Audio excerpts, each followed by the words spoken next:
जय हिंद दोस्तों, मैं कुणाल आपका स्वागत करता हूं। ये हमारे आधुनिक इतिहास के सीरीज का 8वां वीडियो है और आज का टॉपिक है बंगाल पर अंग्रेजों का अधिकार या आधिपत्य, जिसके अंतर्गत हम लोग प्लासी एवं बक्सर के युद्ध का अध्ययन करेंगे। इसके अलावा बंगाल में जो द्वैत शासन लागू हुआ था उसके संबंध में डिटेल अध्ययन करेंगे।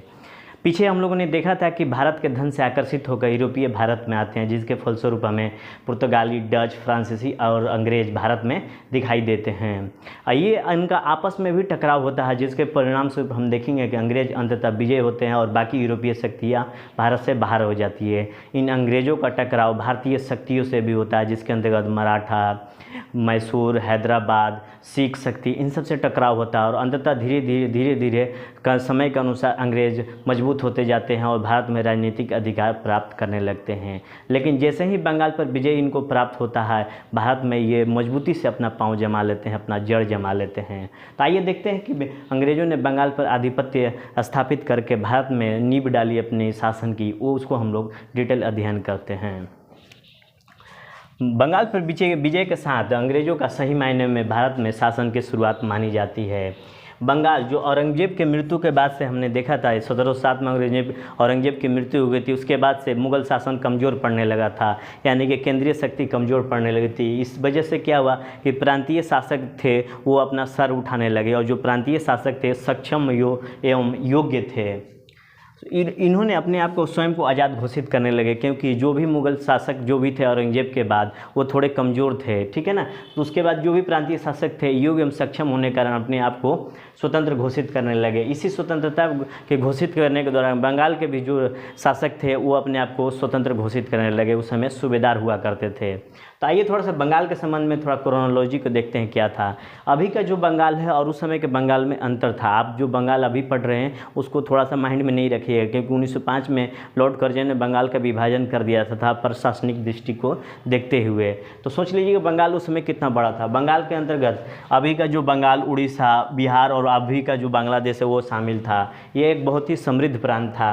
1717 AD में जब उस समय मुग़ल बादशाह फारुखसियर था, अंग्रेज़ों ने इनसे फरमान प्राप्त किया था, जो हमने पीछे अध्याय में पढ़ा था, मुक्त व्यापार करने के लिए, जहाँ पर बंगाल और बिहार और उड़ीसा में ये मुक्त व्यापार कर सकते थे।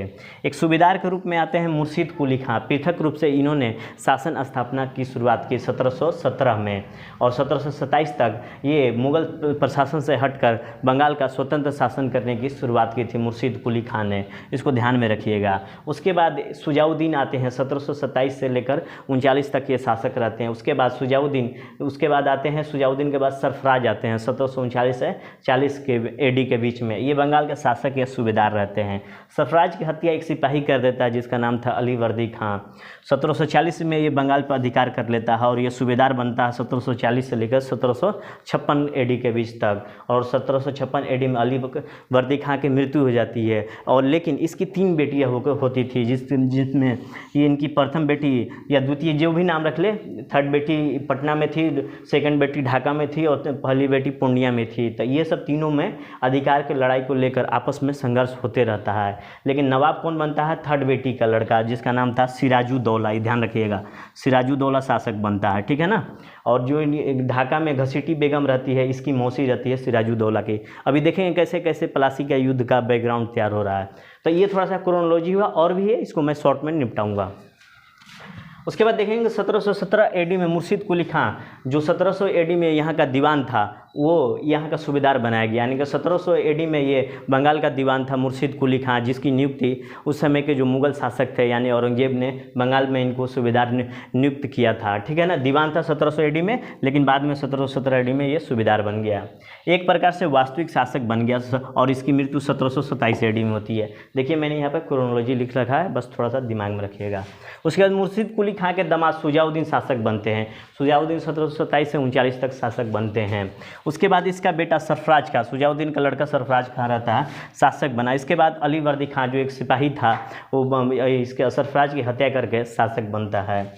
और उसके बाद 1700 देखेंगे 1756 तक अलीवर्दी खान शासक बनता है, ठीक है। तो 1717 से लेकर 1756 AD के बीच में जो बंगाल के जो शासक थे योग्य एवं सक्षम थे। उस समय बंगाल भारत का सबसे ज़्यादा राजस्व प्राप्त करने वाला राज्य था। यहाँ के शासक योग्य थे, इस वजह से यहाँ वह समृद्ध प्रांत था। इसकी कर प्रणाली बहुत ही मजबूत थी। यहाँ पर शासक की कर प्रणाली को ध्यान देते थे। ये किसानों के हितों का भी ध्यान रखते थे, यानी कि कितना कर लगाना है इस पर ध्यान रखते थे, कि क्या क्या सुविधाएं प्रदान करनी है वो भी ध्यान रखते थे। अकाल के समय कर की माफ़ी कर देते थे और कृषि उत्पादन में कैसे वृद्धि हो ये सब शासक सोचा करते। इस वजह से बंगाल था वो समृद्ध प्रांत था।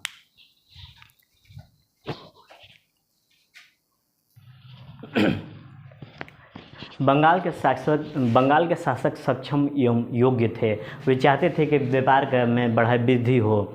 इसके लिए उन्होंने लगाया कि व्यापार के केंद्रों पर सुरक्षा और सुविधा को बढ़ाई जाए ताकि टैक्स आसानी से प्राप्त किया जा सके, राजस्व को प्राप्त आसानी से किया जा सके। अंग्रेजों पर कैसे नियंत्रण रखा जाए ये भी बंगाल के शासक सोचा करते थे। उदार शासक थे, ये हिंदू मुसलमान को लेकर किसी प्रकार का भेदभाव नहीं किया करते थे।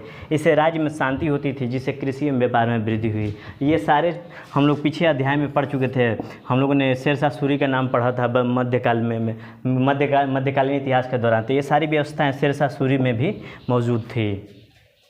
अंग्रेज़ों पर नियंत्रण को देखें तो अंग्रेज़ों और नवाबों के बीच में टकराव का मुख्य कारण था टैक्स और किलेबंदी को लेकर। हमने देखा था कि मुगल शासक फर्रुखसिया ने 1717 AD में अंग्रेज़ों को आदेश पत्र प्राप्त किया था, जिसके माध्यम से अंग्रेज़ बंगाल के क्षेत्रों में आसानी से खुला व्यापार कर सकते थे, मुक्त व्यापार कर सकते थे, जहाँ व्यापार करने पर कोई टैक्स नहीं लगेगा, ऐसा फरमान जारी किया था फर्रुखसिया ने। बंगाल के शासकों ने अंग्रेज़ों को टैक्स देने के लिए मजबूर किया। इस वजह से टकराव उत्पन्न हुआ। जैसे एग्जाम्पल के तौर पे देखते हैं कि अंग्रेज़ व्यापारी एक वस्तु है, उसकी कीमत 92 रुपये है, उस पर अंग्रेज़ों को 0% कर लगता है और वो 100 रुपये में बेचता है अंग्रेज़ लोग, तो 8 रुपये का लाभ प्राप्त करता है। वहीं में भारतीय व्यापारी 100 रुपये में बेचता है और 10% का टैक्स चुकाना पड़ता है, तो आप देखेंगे कि 2 रुपये का यहाँ पर घाटा हो रहा है। इस वजह से क्या हुआ ना कि जो भी बंगाल का जो भी रेवेन्यू था वो कम होता चला गया, क्योंकि अंग्रेज़ टैक्स चुकाते नहीं थे और भारतीय जो व्यापारी थे इनको घाटा होने लगा। अंग्रेज़ों के व्यापारियों के जो सामान थे बेचे जाने लगे, क्योंकि 2 रुपये का यहाँ पर घाटा होने लगा था भारतीय व्यापारियों को। इस समय तक यानी 1750 AD तक अंग्रेज़ आत्मविश्वासी हो चुके थे। कलकत्ता में फैक्ट्री की सुरक्षा के लिए वो किलाबंदी किया करते थे। इस किलाबंदी को लेकर नवाब ने सोचा कि हमारी संप्रभुता पर हमला किया जा रहा है, इसलिए नवाब इसे तोड़ने के लिए आदेश दिया और नहीं तोड़ेंगे तो सैन्य शक्ति का प्रयोग का भी कहा कि हम सैन्य शक्ति का प्रयोग करेंगे। इस वजह से जो फ्रांस था वो किलाबंदी को बंद कर दिया, जो चंद्रनगर में कर रहा था उसे बंद कर दिया, लेकिन अंग्रेज़ जो कलकत्ता में किलाबंदी कर रहे थे उसको जारी रखा। इसको लेकर नवाब और अंग्रेज़ों में टकराव हुआ, खाई पैदा हुई। ये जानते थे कि अंग्रेज़ के एक बार टकराना तो पड़ेगा ही भारतीयों से, यानी कि नवाब से।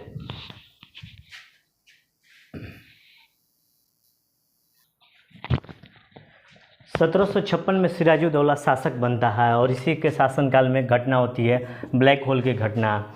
जैसे कि बताया हमने कि फ्रांस और ब्रिटेन किलाबंदी कर रहे थे। फ्रांस ने तो किलाबंदी बंद कर दिया शासक के मना करने पर, बट ब्रिटेन ने नहीं किया। इसलिए जो सिराजुद्दौला था अपनी छोटी सी सेना लेकर फिर फोर्ट विलियम पर हमला कर दिया। इस वजह से देखेंगे कि मद्रास में जो गवर्नर थे क्लाइव ने वहाँ से सेना भेजी थी और अलीनगर की संधि के माध्यम से इसको सुलझाया गया था। लेकिन ये घटना होती है ब्लैक होल की घटना, काल कोठरी की घटना जिसे बोलते हैं, 20 जून 1756 में हुआ था। हालवेल ने इस घटना को बहुत प्रचारित किया था, कहा था कि 14/18 के कमरे में 146 ब्रिटिश को सिराजुद्दौला ने बंद कर दिया था, जिससे सुबह अगर खोला गया उस दरवाजे को, उस कमरे को, तो मात्र 23 ब्रिटिश जीवित बचे थे। तो ये घटना ऐसा तो नहीं लगता कि ये अतिशोक्तिपूर्ण लग रहा है, बढ़ा चढ़ा के बताया गया है। खैर ये घटना को आप लोग ध्यान रखिएगा, डेट याद रखिएगा। उसके बाद हम देखेंगे थोड़ा सा अवध के बारे में, जिससे क्या होगा कि पलासी एवं बक्सर के युद्ध को समझना आसान हो जाएगा। अवध, बंगाल पर आधिपत्य के लिए अंग्रेजों से 2 युद्ध लड़ना पड़ा। अवध के संबंध में अध्ययन करेंगे, लेकिन बंगाल पर आधिपत्य के लिए अंग्रेजों से 2 युद्ध लड़ना पड़ा। पलासी का युद्ध जो 1757 में होता है, बक्सर का युद्ध 1764 में होता है। इन दोनों युद्धों ने अंग्रेजों को बंगाल का नवाब और शासक बना दिया था। पलासी का युद्ध में बंगाल के नवाब सिराजुद्दौला को हराया था। वहीं पर बक्सर का युद्ध में बंगाल, अवध और शाह आलम द्वितीय जो अवध में रह रहे थे मुगल शासक थे, इन तीनों की सेनाओं को अंग्रेजों ने अकेले हरा दिया था। अवध के बारे में थोड़ा सा बैक में जाकर देखें तो शहादत अली खान स्वयं को स्वतंत्र घोषित किया था। 1722 एडी में इसे अवध का नवाब बनाया गया था। बहुत ही कर्मठ निडर व्यक्ति था। इससे विद्रोही जमींदारों को नियंत्रित करने में मदद मिला। नया कर प्रणाली और राजस्व व्यवस्था लागू की थी। हिंदू किसानों के प्रति इसकी नीतियाँ धर्मनिरपेक्ष थी। इस वजह से देखें कि इलाहाबाद का जो भी प्रांत था अवध में मिला लिया गया और अवध का प्रमुख केंद्र लखनऊ था और जितने भी नवाब थे यहीं रह रहे थे, इसलिए लखनऊ को नवाबों का शहर कहा जा रहा था। इसलिए लखनऊ कला, साहित्य और संस्कृति का केंद्र बन बैठा। अब थोड़ा सा युद्धों के बारे में थोड़ा सा डिटेल देखते हैं कि प्लासी और बक्सर युद्ध का बैकग्राउंड क्या था।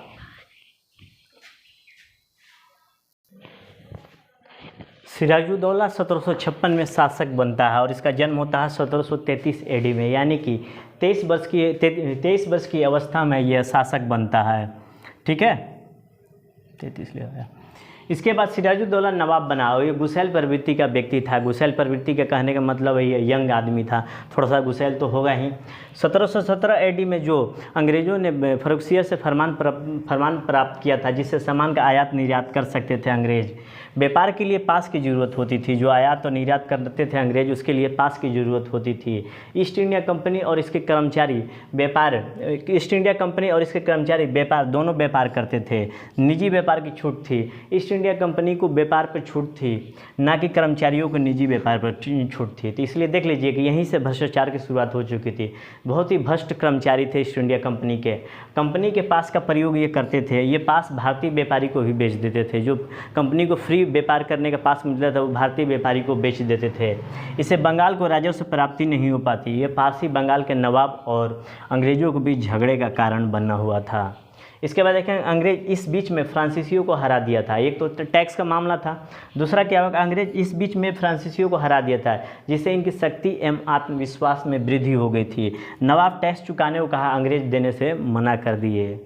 उसके बाद बिना अनुमति लिए कलकत्ता की किलाबंदी शुरू कर दी अंग्रेज़ों ने। फ्रांसीसियों जो चंद्रनगर में थे इनके आक्रमण के डर से अंग्रेज कलकत्ता की किलाबंदी करने लगे। फ्रांसीसियों ने तो नवाब के मना करने से किलाबंदी बंद कर दी थी चंद्रनगर की, किंतु अंग्रेज जारी रखे। इसी के परिणाम स्वरूप सिराजुद्दौला ने सेना के साथ फोर्ट विलियम कलकत्ता पर कब्जा किया। इसके बाद अंग्रेज़ों ने दो काम किए, मद्रास से सेना मंगाई और भारतीयों के चरित्र को समझा और जो भी सिराजुद्दौला के पक्ष में थे उनको अपने पक्ष में मिलाने का काम किया। तो ठीक है, अभी देखते हैं।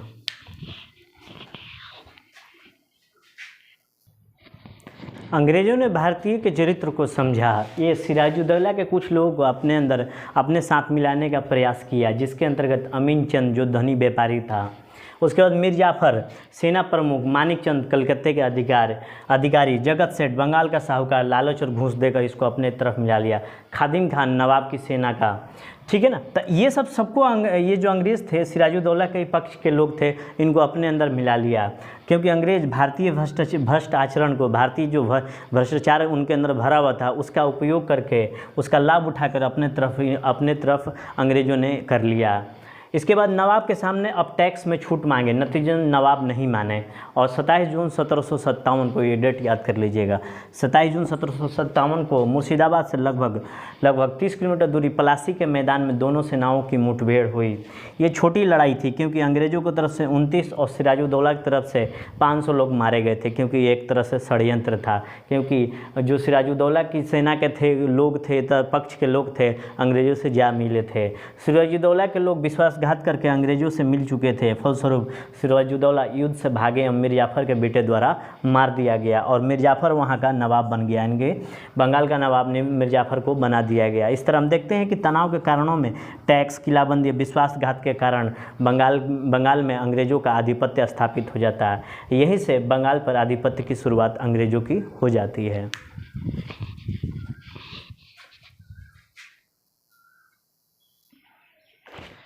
प्लासी के युद्ध के बाद मीर जाफर शासक बनता है। मीर जाफर शासक बना, यह अंग्रेज़ों का पिट्ठू था और अंग्रेज़ों ने मांग की इससे कि बंगाल, बिहार और उड़ीसा में निर्बाध व्यापार या मुक्त व्यापार करने का आदेश दिया जाए, कि ये जो अंग्रेज़ थे व्यापारी भी थे और व्यापार पर विशेषाधिकार भी प्राप्त कर लिया इस युद्ध के माध्यम से। कलकत्ता के पास 24 परगना की इसकी जिम्मेदारी अंग्रेज़ों को दे दी गई। कलकत्ता पर की गई हमले की हर्जाना मिर्ज़ाफर से 1,70,00,000 रुपये वसूला गया। दुनिया भर के अधिकारी और सेनाओं को प्राप्त हो गए। इस वजह से 3 करोड़ की वसूली की गई। अकेले रॉबर्ट क्लाइव ने 20 लाख रुपए की वसूली की थी। पांचवा है ईस्ट इंडिया कंपनी प्लस कर्मचारी को निजी व्यापार को छूट दे दिया गया। इन पर अब कोई भी टैक्स नहीं लगेगा। इस तरह से देखते हैं कि बंगाल की पूरी तरह से जो अर्थव्यवस्था थी उस पर अंग्रेज़ों का नियंत्रण हो गया। प्लासी के युद्ध के ऐतिहासिक महत्व को देखें तो बंगाल को जीतने के बाद पूरे भारत को जीतने का रास्ता खुल गया। बंगाल भारत विजय का प्रवेश द्वार बन गया। इस युद्ध के बाद इनकी बहुत बड़ी शक्ति बढ़ गई और अंग्रेज़ों की प्रतिष्ठा भी बढ़ी, क्योंकि इन्होंने नवाब की सेना को हराया था। भारत पर सबसे बड़ा दावेदार कौन होगा? अंग्रेज़ों को इस पर स्थापित कर दिया गया। इनको बहुत अधिक राजस्व प्राप्त होने लगे। इससे क्या हुआ कि राजस्व प्राप्त होने लगा तो इन्होंने बहुत बड़ी सेना खड़ी कर दी और इसके दम पर भारत में प्रवेश करते चले गए।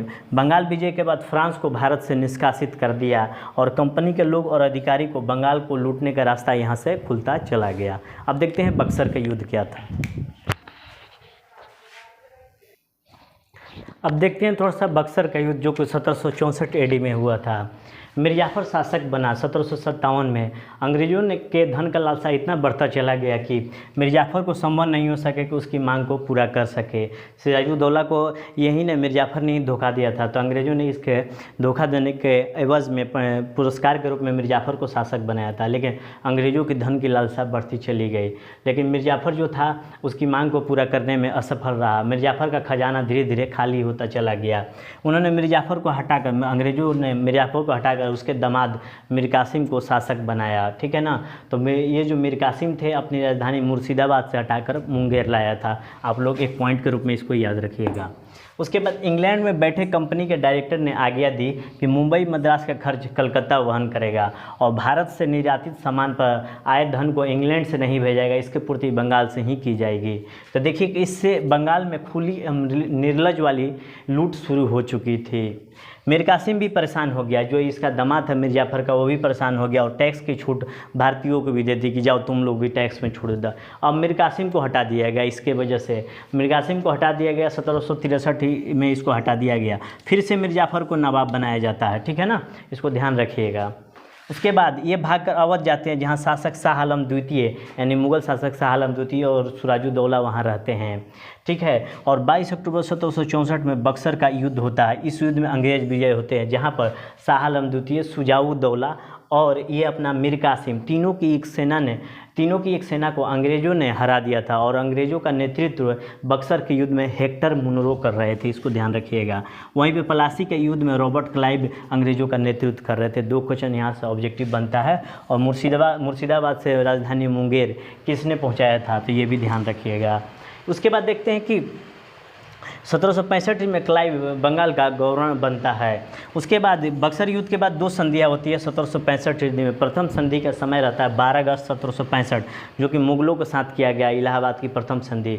अब पूर्णतः बिहार, बंगाल और उड़ीसा का जो भी था अंग्रेज़ों को प्राप्त हो गया दीवानी अधिकार और राजनीतिक अधिकार। इलाहाबाद का क्षेत्र और कारा प्रदेश जो अवध का क्षेत्र था मुगलों को सौंप दिया गया और साथ ही साथ 26 लाख पेंशन में मुगल सिमट कर रह गए। उसके बाद द्वितीय संधि होती है अवध के नवाब के साथ शुजाउद्दौला के साथ 16 अगस्त यानी 4 दिन बाद। अवध के नवाब को 50 लाख का जुर्माना भरना पड़ा था क्षतिपूर्ति के रूप में। और आगे देखते हैं।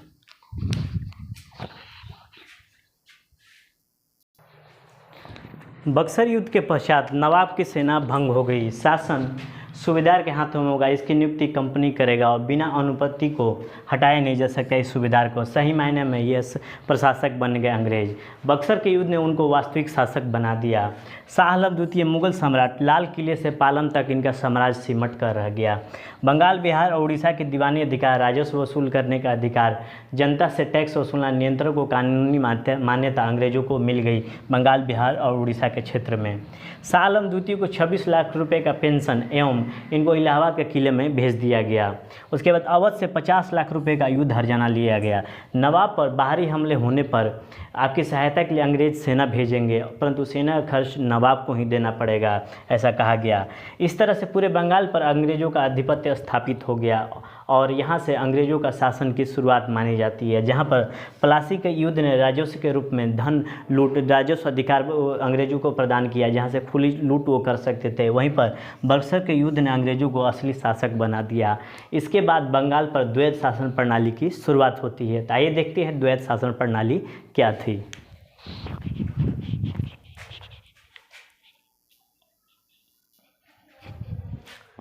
बक्सर युद्ध के पश्चात बंगाल के नवाब के रूप में मिर्जाफर के बेटे को बनाया गया, यानी कि बक्सर युद्ध के पश्चात मिर्जाफर का बेटा बंगाल का नवाब बना, लेकिन वास्तविक शासक अंग्रेज़ बने रहे। आइए देखते हैं कि अंग्रेज़ों के द्वारा बंगाल में एक द्वैत शासन लागू किया गया था, वो क्या था। बंगाल में द्वैत शासन डायर की इन बंगाल 1765 में। जितनी ज़्यादा राजनीतिक शक्ति आपके पास होगी उतनी ज़्यादा आप नीतियाँ बना सकेंगे और उससे ज़्यादा उसी नीतियों के माध्यम से आप बहुत ज़्यादा व्यापारिक लाभ प्राप्त कर सकेंगे। बंगाल में पूरी तरह से इस समय तक आते आते अंग्रेज़ों का शासन हो गया था और यहाँ से दोहरी शासन व्यवस्था स्थापित की गई। एक ही समय में एक ही क्षेत्र के दो शासक हो सकते हैं, ऐसी प्रणाली विकसित हुई जिसमें दो शासक शासन कर रहे थे। इस समय तक अंग्रेज मजबूत हो चुके थे, फ्रांसीसी को कमज़ोर कर दिया था और राजस्व पर नियंत्रण कर लिया। इसके अलावा न्याय और पुलिस व्यवस्था भी नियंत्रित थी। नवाब के यहाँ जो भी नियुक्ति होती थी सूबेदार की, सही मायने में प्रशासक सूबेदार हुआ करता था, जो कि अंग्रेज़ों के नियंत्रण का अधिकारी होता था। 1765 तक कंपनी की सेना का बंगाल पर पूरी तरह से नियंत्रण एवं राजनीतिक शक्ति उसके हाथ में आ गई थी। उसके बाद देखेंगे नवाब आंतरिक एवं बाह्य मामलों में कंपनी पर अधिक आधारित हो गया था, आश्रित हो गया था। नवाब था जो बंगाल के आंतरिक और बाहरी मामले हैं वो कंपनी पर आधारित हो गया था, आश्रित हो गया था। कूटनीतिक कमजोरी हमें दास्ता के चंगुल में फंसा देती है। इस तरह से हम देखते हैं कि जो भी कूटनीतिक कमजोरी हमारे अंदर थी हमें गुलाम बनाते चला गया। तो इस दोहरी व्यवस्था में यानी कि बंगाल में द्वैत शासन था, उसमें दो व्यक्तियाँ थे, जिसमें कंपनी एक पहला था और दूसरा था नवाब। ये दोनों मिलकर बंगाल का प्रशासन चलाया करते थे, जिसके फलस्वरूप कंपनी को दीवानी अधिकार मिला और नवाब सूबेदार को अपॉइंट करने का अधिकार मिल गया। यानी कि नवाब तो थे लेकिन कठपुतली थे, वास्तविक जो वहाँ पर शासक सूबेदार था जो कि अंग्रेज़ों का नियंत्रण का अधिकारी था। नवाब केवल कानून और व्यवस्था को देखता था और कंपनी जो राजस्व वसूली करता था उसका निश्चित भाग नवाब को देता था ताकि लॉ एंड ऑर्डर मेंटेन हो। तो इस तरह से हम देखते हैं कि कंपनी और नवाब का दोहरी शासन व्यवस्था के रूप में बंगाल में द्वैत शासन लागू हुआ। कंपनी इस कारण से देखेंगे कंपनी निर्लजता के साथ बंगाल को लूटना प्रारंभ किया। इसके परिणाम स्वरूप 1767 ईस्वी में इतना धन मिलने लगा कि इंग्लैंड के सरकार या संसद ने कंपनी से 4 लाख पाउंड की मांग कर दी।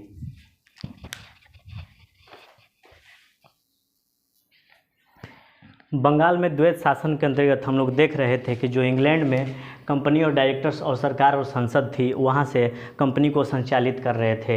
1766 और 68 में बंगाल से 57 लाख पाउंड इंग्लैंड भेजा गया। नतीजतन किसानों की हालत ख़राब होती चली गई, जनता विद्रोह करने लगे। लॉ एंड ऑर्डर नवाब के पास होने से जनता नवाब के प्रति आक्रोशित हो गया। नवाब के पास धन नहीं थे, यानी कि नवाब को लॉ एंड ऑर्डर संभालने की जिम्मेवारी दी गई थी और नवाब के पास कोई धन नहीं था। इससे जनता क्या हुआ कि लॉ एंड ऑर्डर जो मेंटेन कर रहा था उसके प्रति आक्रोशित होते चले गए। बंगाल बुरी तरह से अव्यवस्था का शिकार हो चुका था। बंगाल कंगाली के कगार पर पहुंच गया था और 1770 एडी में बंगाल में एक जबरदस्त अकाल पड़ा जिससे 1/3 आबादी खत्म हो गई। यानी कि बंगाल पहले से अव्यवस्थित था, लेकिन जो अकाल पड़ा और भी बंगाल को दलदल में धकेल दिया। अगर दोहरी शासन व्यवस्था को हम लोग शॉर्ट में देखें तो 1765 में ये लागू होता है। यानी इसका मतलब हुआ कि बंगाल के 2 शासक हो गए। राजस्व की वसूली कंपनी करेगा जो कि वास्तविक सत्ता इन्हीं के पास थी और वास्तविक शासक अंग्रेज ही थे। कानून और व्यवस्था नवाब के पास था जो कि नाम मात्र का शासक था।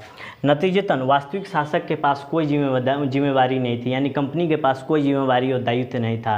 पर उसके बाद क्या हुआ कि जिनके पास जिम्मेवारी थी यानी कि नवाब के पास जिम्मेवारी थी उनके पास कोई अधिकार नहीं था, कोई धन नहीं था। इसके परिणाम से बंगाल पूरी तरह से अव्यवस्था का शिकार हो गया। अंग्रेज़ों ने लूट खसोट मचा दी, दोहन करना शुरू कर दिया। बंगाल कंगाली के कगार पे पहुंच गया और रही सही कसर अकाल ने पूरी कर दी, जिससे 1/3 आबादी समाप्त हो गई। इस वजह से कंपनी की नीतियाँ और ज़्यादा विनाशकारी होती चली गई। तो ये रहा अपना प्लासी का युद्ध, बक्सर का युद्ध और बंगाल में द्वैत शासन, जिसके फलस्वरूप अंग्रेज़ों को भारत में वास्तविक सत्ता स्थापित करने का मौका दिया। यहाँ से अंग्रेज़ों को दीवानी और राजनीतिक अधिकार बंगाल के क्षेत्रों में प्राप्त होने लगा और यहाँ से भारत विजय का अभियान अंग्रेज़ों की शुरू हो जाती है। तो ये रही अपनी आज का लेक्चर। आज भर के लिए इतना ही। आपके सहयोग के लिए धन्यवाद। नमस्कार। जय हिंद।